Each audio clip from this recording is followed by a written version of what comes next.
O mundo que a gente conhece hoje, ele nasceu de uma explosão. Foi uma transformação tão, mas tão profunda, ali entre 1789 e 1848, que não mudou só os países e os governos, mas as próprias palavras que a gente usa para entender a nossa realidade. Olha só essa lista: indústria, capitalismo, crise econômica, greve. Tente imaginar o mundo de hoje sem essas palavras, sem os conceitos que elas carregam. É daí que a gente tira a medida do tamanho dessa revolução. Foi, provavelmente, a maior transformação na história da humanidade desde que a agricultura foi inventada. E para a gente conseguir entender essa mudança toda, o historiador Eric Hobsbawm traz um conceito que é central: a dupla revolução.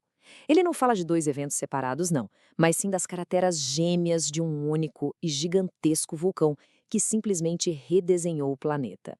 E aqui está a definição. De um lado, você tem uma revolução política, lá na França, que virou de cabeça para baixo as estruturas de poder, a ideia de nação, de cidadão.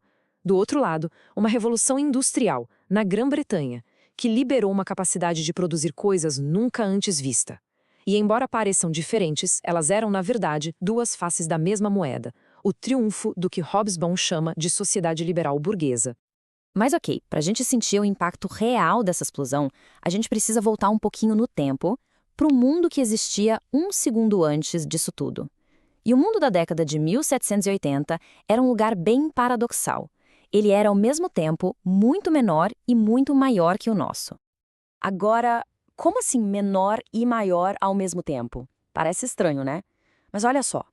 O mundo era menor, porque a gente conhecia menos dele, tinha menos gente. Mas era imensamente maior por causa da dificuldade de comunicação. Uma notícia levar quase 2 semanas para ir de Paris a Madrid, isso mostra um planeta onde as distâncias eram barreiras gigantescas. Para a maioria das pessoas, o mundo acabava na vila vizinha. E esse mundo era rural. Absurdamente rural. Pensa nesse número: 90%. Em boa parte da Europa, de cada 5 pessoas, pelo menos 4 eram camponeses. A vida não era ditada pelo relógio da fábrica, e sim pelo ritmo das estações. A cidade era a exceção, não a regra. E essa vida no campo não era igual em todo lugar. Longe disso. Hobsbawm divide o mundo em 3 grandes zonas. Lá nas colônias, a economia era movida pelo trabalho escravizado. No leste europeu, pela servidão, com os camponeses presos à terra. E no ocidente, embora ainda com muitas obrigações feudais, já existia um campesinato mais livre. Entender isso é fundamental, porque prepara o terreno para o que vem a seguir. E então, bum! Na Grã-Bretanha, o motor industrial explode. Hobsbawm chama esse momento de take-off, a decolagem. Foi a primeira vez na história que a humanidade conseguiu, de fato, se livrar das correntes que limitavam seu poder de produção. A mudança virou a regra. Essa frase aqui, ela captura a essência da coisa toda. Não era só mais um crescimento econômico. Era um tipo de crescimento completamente novo, autossustentável. Uma capacidade de produzir que parecia não ter mais teto, que não seria freada pela fome ou pelos colapsos que sempre aconteciam no passado. Beleza, mas isso levanta 2 perguntas gigantes, né? Primeira, por que essa revolução aconteceu logo na Grã-Bretanha? E segunda, por que uma planta simples como o algodão se tornou combustível para essa transformação mundial? A resposta, gente, está nesse ciclo. A indústria do algodão nasceu do comércio colonial. Esse comércio dava tudo: a matéria-prima barata, cultivada por gente escravizada e também os mercados para vender o produto final.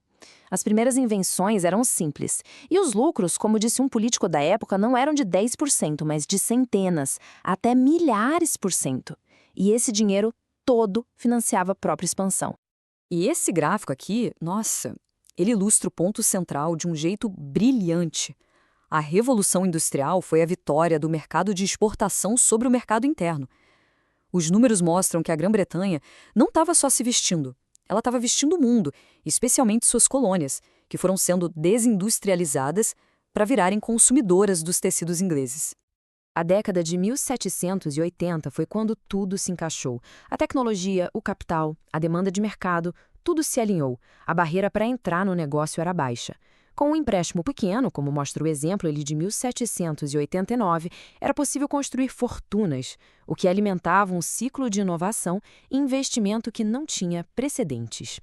Mas claro, esse progresso todo tinha um lado bem sombrio.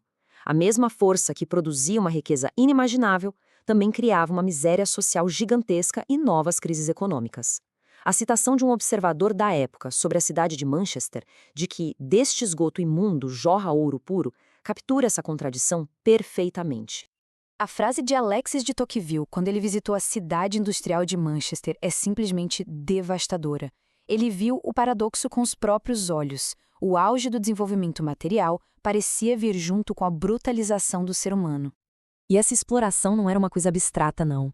Veja só esses números. Em uma geração, o salário de um artesão qualificado despencou para quase um sexto do que era.